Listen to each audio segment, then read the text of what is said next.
في الفيديو ده بقى أنا هاقول لك إزاي تحل ال3 مشاكل بالتفاصيل. رقم 1 أهم مشكلة اللغة.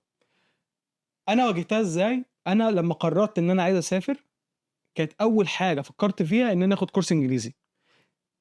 علشان آخد الكورس الإنجليزي ده طبعًا بتكاليف، فبدأت إن أنا أشتغل وإن أنا أحوّش علشان أقدر إن أنا آخد كورسات إنجليزي.